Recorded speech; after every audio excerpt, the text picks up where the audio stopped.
Online എഡ്യൂക്കേഷന്റെയും work from ഹോമിന്റെയും മറവിൽ സംസ്ഥാനത്ത് ഇവോക്ക edtech നടത്തിയത് കോടികളുടെ തട്ടിപ്പ്. കോളേജുകളിൽ ക്യാമ്പസ് റിക്രൂട്ട്മെന്റിന്റെ പേരിലായിരുന്നു വിദ്യാർത്ഥികളെ സ്വാധീനിച്ചത്. വിദ്യാർത്ഥികളെ എത്തിച്ച ഇടനിലക്കാരെയും പറ്റിച്ചു.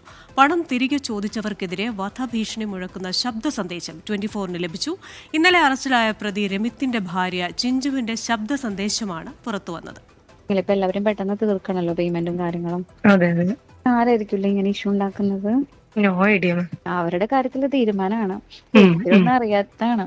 അവരിനി അറിയില്ല കേട്ടോ ഏത് വഴിക്ക് അവർക്ക് പണി വരാന്നറിയില്ല. പക്ഷെ കൊടുക്കും, ഞാൻ കൊടുക്കും. കാരണം അത് അവര് അറിയില്ല, ഒരിക്കലും അറിയില്ല എങ്ങനെയാ അവർക്ക് അത് കിട്ടിയെന്ന്. പിന്നെ അവരുടെ ജീവിതത്തിൽ അവർക്കൊരു സന്തോഷം ഉണ്ടാവില്ല.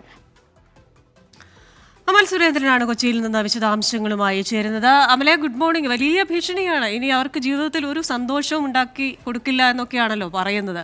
അപ്പോൾ ഇവരുടെ ഒരു തട്ടിപ്പിന്റെ രീതി എങ്ങനെയാണ്? നമ്മൾ ഇൻസ്റ്റഗ്രാമിൽ ഇവരുടെ പേജൊക്കെ നോക്കുകയാണെങ്കിൽ ഒരു 163 ഫോളോവേഴ്സിനെ ഒക്കെ കാണുന്നുള്ളൂ. വളരെ റെഗുലറായിട്ടുള്ള പോസ്റ്റ് ഒന്നും കാണുന്നില്ല. പക്ഷേ ഉള്ള പോസ്റ്റുകളിൽ പ്ലേസ്മെന്റ്, ഇന്റേൺഷിപ്പ് ഇത്യാദി കാര്യങ്ങളൊക്കെ പറഞ്ഞിട്ടുമുണ്ട്. തട്ടിപ്പിന്റെ ഒരു രീതി എങ്ങനെയായിരുന്നു?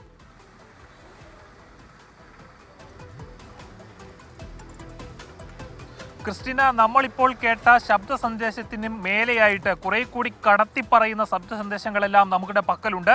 അതിൽ പറയുന്നത് ഈ തങ്ങൾക്കെതിരെ ആരോപണം ഉന്നയിക്കുന്ന അല്ലെങ്കിൽ പരാതി കൊടുത്തവരുടെ എല്ലാം കൈയും കാലിനും തകരാറ് വരുത്തുന്ന രീതിയിൽ അപകടം അവർ പോലും അറിയിക്കാതെ ഉണ്ടാകും എന്നെല്ലാം വ്യക്തമായി പറയുന്ന ശബ്ദ സന്ദേശം നമ്മുടെ പക്കലുണ്ട്. അപ്പോൾ യഥാർത്ഥത്തിൽ ഇത്തരത്തിലുള്ള ഒരു തട്ടിപ്പ് കേരളത്തിൽ വ്യാപകമായിട്ട് നടത്തുമ്പോൾ കേരളത്തിലെ പല കോളേജുകളിലും ക്യാമ്പസ് റിക്രൂട്ട്മെന്റ് എന്ന പേരിൽ എത്തി അവിടെ നിന്ന് വിദ്യാർത്ഥികളുടെ ഡേറ്റ കളക്ട് ചെയ്ത് പിന്നീട് ഈ ഡേറ്റ വെച്ച് അവരെ ക്യാൻവാസ് ചെയ്ത് ഇതിലേക്ക് അടുപ്പിക്കുകയായിരുന്നു.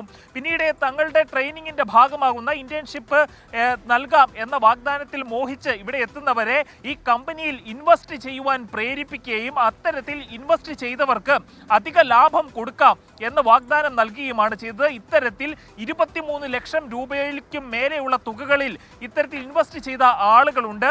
അത്തരത്തിലുള്ള ഒരു കേസിലാണ് കോട്ടയം ചിങ്ങവനത്ത് നിന്ന് ഉണ്ടായ ഒരു പരാതിയെ തുടർന്ന് ഇതിന്റെ പ്രൊപ്പറേറ്റർ ആയിട്ടുള്ള അല്ലെങ്കിൽ ഇതിന്റെ സ്ഥാപകനായിട്ടുള്ള രമിത്തിനെ, അതായത്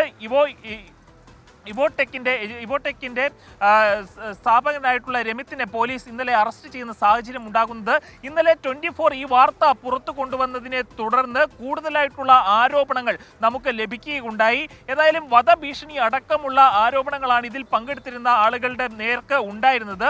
വർക്ക് ഫ്രം ഹോം എന്ന നിലയിൽ വിദ്യാർത്ഥികളെ പാർട്ട് ടൈം ജോബിന് എന്ന നിലയിലേക്ക് ഇവരുടെ കമ്പനി റിക്രൂട്ട് ചെയ്ത് അവരെ മാനസികമായി പീഡിപ്പിക്കുന്ന സാഹചര്യങ്ങൾ പോലും ഉണ്ടായിരുന്നു. തിരുവനന്തപുരം ടെക്നോ പാർക്കിൽ സ്ഥിതി ചെയ്യുകയാണ് തങ്ങളുടെ കമ്പനി എന്ന് തെറ്റിദ്ധരിപ്പിച്ചുകൊണ്ടായിരുന്നു ഇവർ ഇത്തരത്തിലുള്ള തട്ടിപ്പ് നടത്തിയത്. ഈ കോടികളുടെ തട്ടിപ്പിൽ നിന്ന് ലഭിച്ച പണം കൊണ്ട് ആഡംബര ഫ്ളാറ്റ് കൊച്ചിയിൽ വാങ്ങുകയും നിരവധിയായ വിദേശ യാത്രകൾ നടത്തുകയും ചെയ്തു എന്ന ആരോപണമുണ്ട്. ഇതിന്റെ ഭാഗമായി ഇവർ നടത്തിയ വിദേശ യാത്രകളുടെ തെളിവുകൾ 24-ന് ലഭിച്ചിട്ടുണ്ട്. കേന്ദ്ര സർക്കാരിന്റെ പോർട്ടലിൽ രജിസ്റ്റർ ചെയ്ത കമ്പനിയാണ് ഇതെന്നതാണ് മറ്റൊരു പ്രധാനപ്പെട്ട കാര്യം. ക്രിസ്റ്റീന. ശരി, അമൽ സുരേന്ദ്രനാണ് വിശദാംശങ്ങളുമായി ചേർന്നത്. സംസ്ഥാനത്ത് ഈ വിദ്യാഭ്യാസത്തിൻ്റെ പ്രാധാന്യം കൂടുകയും കൂടുതൽ പേര് പുറത്തേക്ക് പോവുകയും ഒക്കെ ചെയ്തപ്പോൾ എഡ്യൂടെക് കമ്പനികളുടെ ഒരു കുത്തൊഴുക്ക് തന്നെ ഉണ്ടായി. അതിൽ ചിലർ തട്ടിപ്പുകൾ നടത്തുന്നുണ്ട്. അതിലൊരു കൂട്ടരാണ് ഇത്. ആ ചിഞ്ചുവിൻ്റെ ശബ്ദ സന്ദേശം, ഭീഷണി സന്ദേശമാണ് പുറത്തു വന്നത്. വിവരങ്ങൾ നൽകുകയായിരുന്നു അമൽ സുരേന്ദ്രൻ.